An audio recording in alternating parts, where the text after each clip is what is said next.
যারা কিনা জয়েন্ট স্ক্রিনে মুভি দেখতে পছন্দ করেন বা খেলা দেখতে পছন্দ করেন তাদের জন্য ভাই এই জিনিসটা এক কথায় জোস।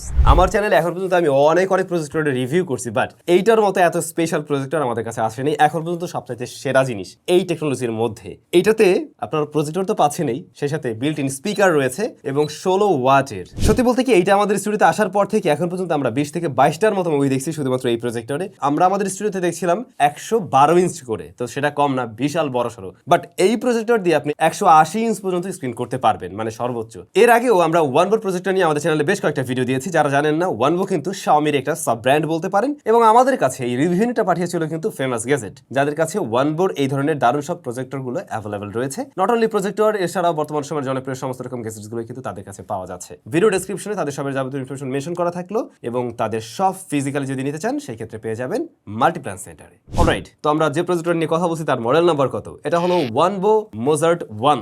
শুরুতেই বলি ভাই, জিনিসটা বেশ বড়সড়। যদি ওজনের কথা বলি, এটার ওয়েট হচ্ছে 3.5 কিলোগ্রাম, সো কম না, ভালোই ওয়েট। ওয়ানবোর এখন পর্যন্ত যতগুলো প্রজেক্টর আমার হাতে অ্যাটলিস্ট এসছে সবগুলোই আমি সাদা পেয়েছি। মেবি ওরা সব সাদা কালারেই বানায়, তো সাদা কালার দেখতে অবশ্যই স্মার্ট লাগে, সুন্দর লাগে। বাট যে জিনিসটা হয়, আমরা যদি একটু নোংরা হাতে ধরি বারবার, সেই ক্ষেত্রে একটু নোংরা হয়ে যাওয়ার পসিবিলিটি আছে। যদিও ওরা এমন একটা টাইপের প্লাস্টিক বা এর উপরে একটা কোটিং টাইপের কিছু দিয়েছে যার ফলে খুব সহজে ময়লা হয় না। বাট সাদা তো সাদাই, বাংলাদেশের ক্ষেত্রে নোংরা হওয়ার পসিবিলিটি একটু বেশিই থাকে আর কি। নর্মালি প্রজেক্টরগুলো যেমন হয়, এটা মোটামুটি তার থেকে দেখতে একটু ভিন্ন হওয়ার কারণ হলো ওই যে স্পিকার রয়েছে, দ্যাটস ওয়াই এটা একটু বেশ বড় সড়ো আর কি। আর সামনের দিকটিতে আমরা গ্রিল দেখতে পাচ্ছি, উপরের দিকে একটি বাটন পাবেন, এটা জাস্ট চাপ দিলে এটা অন হয়ে যায়। লেফট সাইডে আমরা একটা প্যাসিভ রেডিয়েটর দেখবো, বেশ বড় সড়ো কিন্তু এই জিনিসটা। ব্যাক সাইডে বেশ কিছু প্রয়োজনীয় পোর্টস রয়েছে, এর মধ্যে দুটি ইউএসবি পোর্ট, একটি এইচডিএমআই পোর্ট রয়েছে, যার মাধ্যমে আপনি এখানে কম্পিউটারের সাথে হোক, মোবাইল ফোনের সাথে হোক বা ল্যাপটপের সাথে আপনি কানেক্ট করতে পারবেন। এছাড়াও 3.5 মিলিমিটার হেডফোন জ্যাক এবং একটি মাইক্রোফোন পোর্ট রয়েছে, প্লাস বেশ বড় সড়ো এয়ার ভেন্ট রয়েছে। নিচের দিকে এই যে একটা অংশ রয়েছে, এটাকে জাস্ট টেনে বের করা যায়, আপনি প্রজেক্টরটাকে একটু উঁচু করে রাখতে পারবেন এভাবে। আর এই যে এখানে চারটা রাবারের প্যাড রয়েছে, যাতে যে কোনো জায়গায় স্টেবল ভাবে দাঁড়িয়ে থাকতে পারে। তবে সবচেয়ে মজার ব্যাপার হলো, এই প্রজেক্টরটাকে জাস্ট একটা প্রজেক্টর স্ক্রিনের সামনে রেখে অথবা একটা ওয়ালের সামনে রেখে শুধু অন করে দিলেই হবে। অন করে দিয়ে বসে থাকবেন, ও অটোমেটিক স্ক্রিন ফিট করে নেবে। মানে অন্যান্য প্রজেক্টরগুলোতে আমরা যে কাজটা করি, ম্যানুয়ালি হয়তো ঠিক করার চেষ্টা করি বা আঁকা বাঁকা থাকলে সেটাকে ঠিক করার ট্রাই করি, বাট এই প্রজেক্টর অটোমেটিক সেই কাজগুলো করে নিতে পারবে। মানে এর মাঝে auto focus, auto keystone correction, auto obstacle avoidance, plus auto screen fit, এই প্রত্যেকটা ফিচার কিন্তু এখানে দেওয়া আছে, যেগুলো অটোমেটিক কাজ করে। মানে আপনি কতটুকু দূরে রাখছেন, বাঁকা রাখছেন কিনা, অ্যাঙ্গেল হয়ে আছে কিনা, সবকিছু দেখে ও নিজেই নিজেকে ফিট করে নিতে পারবে এবং আপনি পারফেক্ট একটা স্ক্রিন পেয়ে যাচ্ছেন। ফার্স্ট অফ অল, এইটা কিন্তু 900 ANSI লুমেন্সের, তার মানে বুঝতেই পারছেন এটা বেশ ভালো রকমের ব্রাইট। আমাদের ঘরে রড লাইট বলুন বা অন্যান্য যে লাইটগুলো রয়েছে, সেগুলো চলন্ত অবস্থায় দেখছিলাম এটার স্ক্রিন ক্লিয়ারলি ভিজিবল দেখা যায়। অর্থাৎ আপনি যদি কোনো একটা হল রুমে বসে কোনো প্রেজেন্টেশনের কাজে এটাকে ব্যবহার করতে চান, হ্যাঁ সে কাজটাও করা যাবে। তবে একদম প্রফেশনাল গ্রেডের যেগুলো কিনা 1 লাখ প্লাস ওই ধরনের প্রজেক্টরের সাথে আমি অবশ্যই এটাকে কম্পেয়ার করছি না।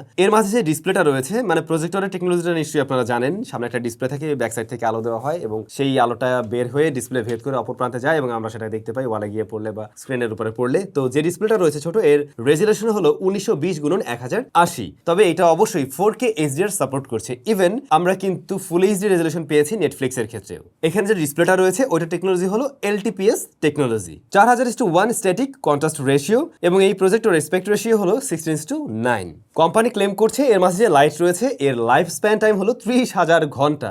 মোটেও কিন্তু কম না, বিশাল বড় সড়ো ব্যাপার। আপনি সহজেই চাইলে 20 থেকে 25 বছর ইজিলি ব্যবহার করতে পারবেন যদি এভরিডেও দেখেন। সাধারণত এই ধরনের প্রজেক্টরগুলোতে আমরা যে লেন্সটা ব্যবহার হতে দেখি, এগুলো প্লাস্টিকের হয়ে থাকে, বাট ভালো বিষয় ওরা এখানে 5 layers high transmission pure glass lens ব্যবহার করছে। তো পিওর গ্লাস লেন্স হওয়াতে যে বিষয়টা হয়, এটার উপরে কোনো ধরনের মানে ওই যে প্লাস্টিকের উপরে দেখবেন কি একটা হালকা একটা আবছা একটা ভাব চলে আসে, ওই জিনিসটা আসার পসিবিলিটি নেই। প্লাস কখনো ক্র্যাক বসার সম্ভাবনা নেই বা স্ক্র্যাচ পড়ার পসিবিলিটি নেই, এবং ক্রিস্টাল ক্লিয়ার পিকচার কোয়ালিটি পাচ্ছেন। তো ওই বিষয়টা এনশিওর করা যাচ্ছে। তবে একটা বিষয় নিয়ে আমি অবশ্যই বলবো, ওয়ানবোর এর আগের প্রজেক্টরে আমরা দেখেছি কোনো ধরনের ক্যাপ থাকে না। প্রজেক্টরের এই জায়গাটাতে অবশ্যই ক্যাপ থাকার দরকার ছিল। মানে আমি তো এই প্রজেক্টর প্রতিদিন নাও দেখতে পারি, তো যখন আমি রেখে দিচ্ছি কয়েকদিনের জন্য, তখন আমি জাস্ট ক্যাপটা পরিয়ে রাখতে পারতাম। এই জিনিসটার দিকে ওদের মাস্ট গুরুত্ব দেওয়া উচিত।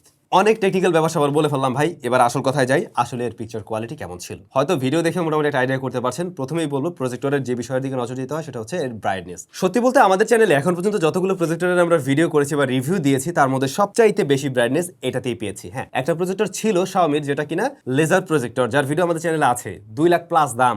ওইটার ব্রাইটনেস আরো বেশি, ওইটার হিসাব আলাদা, ওইটা অন্য টেকনোলজি। বাট এই ধরনের টেকনোলজির যতগুলো প্রজেক্টর নিয়ে আমরা ভিডিও দিয়েছি এ পর্যন্ত সবচাইতে বেশি ব্রাইটনেস এটাতেই, এবং দ্যাটস ওয়াই আপনার দেখে বেশি ভালো লাগবে, এটাই স্বাভাবিক। আবার এটা কালারের প্রোডাকশন যথেষ্ট ভালো, খুবই কালারফুল, ভিভিড টাইপের কালার দেয়, ভাইব্রেন্ট। প্রজেক্টর একটু ভাইব্রেন্ট না হলে আসলে মজা পাওয়া যায় না, এবং যত আসলে দূরত্ব নেবেন ততই কিন্তু কালার টালার কমে, ব্রাইটনেস কমে। বাট এইটার ক্ষেত্রে আমরা 110-12 ইঞ্চ করে যতক্ষণ পর্যন্ত দেখছিলাম একদম ক্লিয়ার, একদম সুন্দর একটা ভিউ পেয়েছি। আসলে আমাদের যে স্ক্রিনটা এইটাতে আমরা 120 ইঞ্চ পর্যন্ত সর্বোচ্চ করার মতো সুযোগ পেয়েছি, এর বেশি আমরা করতে পারিনি। তো সেই জায়গা থেকে আমরা দেখছিলাম শার্পনেসটা একদম পারফেক্ট পাওয়া যাচ্ছে, যেহেতু এইটার রেজুলেশন ভালো, সো আপনি শার্পনেসও ভালো পাচ্ছেন, আবার কালারফুল, ব্রাইটনেস ভালো। তো এইটুক জায়গার জন্য আমাদের মনে হয়েছে একদম পারফেক্ট ছিল এটা। বাট কোম্পানি ক্লেম করছে 180 ইঞ্চ পর্যন্ত আপনি করতে পারবেন। 180 ইঞ্চ আসলে আমি আমার স্টুডিওতে করতে পারিনি, কারণ সেই ক্ষেত্রে প্রজেক্টর অনেকটা পিছনে নেওয়া লাগবে, ওইটুক জায়গা আমাদের এখানে নেই। তো হয়তো আমি যতটুকু বুঝি 180 ইঞ্চ নিয়ে গেলে হয়তো এটা ব্রাইটনেস বেশ কিছুটা কম মনে হবে, বাট 140 ইঞ্চ পর্যন্ত আমার মনে হয় এটা মোটামুটি ভালো একটা রেজাল্ট দিবে। কালারের অ্যাকুরেসি নিয়ে বলতে গেলে প্রজেক্টরের কালার আপনারা একদম একুরেট আসলে এভাবে পাবেন না, এটা অনেকটা ডিপেন্ড করে কিন্তু আপনি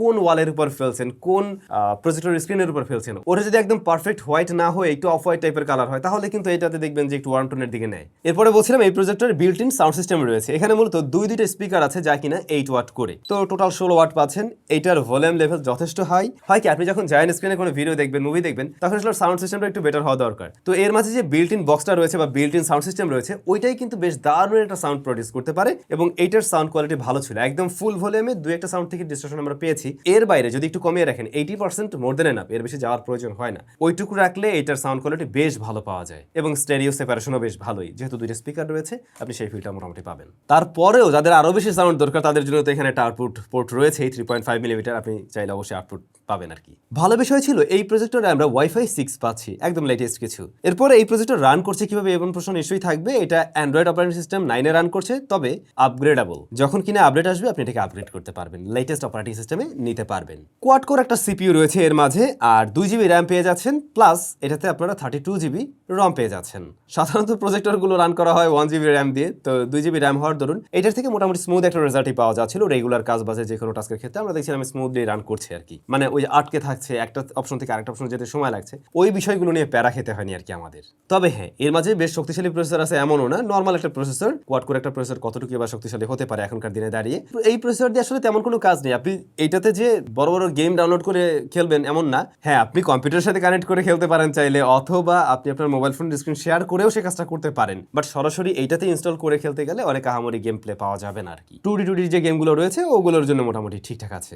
একটা রেগুলার অ্যান্ড্রয়েড স্মার্ট টিভি যেভাবে আসলে রান করে এটা এক্স্যাক্টলি সেভাবে রান করছে, একদম সেই সেম আমরা অপারেটিং সিস্টেম দেখছি। অ্যান্ড্রয়েড টিভির জন্য যে অপারেটিং সিস্টেমটা থাকে ওটাই রয়েছে এখানে। তো আপনি গুগল প্লে স্টোর অ্যাপ্লিকেশনগুলো এতে সরাসরি ইনস্টল করতে পারবেন। আবার প্রি ইনস্টল হিসেবে এখানে নেটফ্লিক্স রয়েছে, প্রাইম ভিডিও, হটস্টার, এই টাইপের আরো বেশ কিছু প্রি ইনস্টল অ্যাপ রয়েছে। বাট আপনার প্রয়োজন অনুযায়ী আপনি তো ইনস্টল করে নিতে পারবেন। লাইক ওই যে বিভিন্ন অ্যাপ রয়েছে যেগুলো দিয়ে টেলিভিশন দেখা যায়, টফি এগুলো ইনস্টল করে নিলে ইন্টারনেটের সাথে কানেক্ট করে আপনি ইজিলি টিভিও দেখতে পাচ্ছেন এতে। এরপরে প্রজেক্টরের একটা সমস্যা থাকে, আমরা যেটা দেখেছি কম দামি প্রজেক্টর যখন চলে তখন একটা নয়েজ করে, মানে এর ভিতরে তো ওই যে ঠান্ডা করার জন্য ফ্যান রয়েছে, তো ওইটা অনেক প্রজেক্টরের ক্ষেত্রে বেশ ভালো রকমের নয়েজ দেয় আর কি। বাট এই প্রজেক্টরটা ওই ধরনের সাউন্ড দেয় না, সেই নয়েজটা আপনি পাবেন না। আবার যদি এর স্পিকার রান থাকে, মানে এর ভিতরে যে স্পিকার রয়েছে, তাহলে তো টেরেই পাবেন না। এই প্রজেক্টরের সাথে আপনারা কিন্তু সুন্দর একটা রিমোট পেয়ে যাবেন যা দিয়ে সবকিছুরই কন্ট্রোল নিতে পারবেন। তবে যেহেতু বেশ জায়গাটাকে আছে, ওরা মনে হয় চাইলে যে টিভি রিমোটের মতো ডেডিকেটেড কিছু বাটনস দিয়ে দিতে পারতো। লাইক আপনি সরাসরি ইউটিউবে যাবেন, জাস্ট ওটা চাপ দিলে ইউটিউবে নিয়ে যাবে, আবার নেটফ্লিক্স থাকতে পারতো, এরকম কিছু দিতে পারতো। বাট এর বাইরে গিয়ে বেশ স্মার্ট, আর এটা একদম সরাসরি প্রজেক্টরের দিকে তাক করে কাজ করতে হয় এমনও না,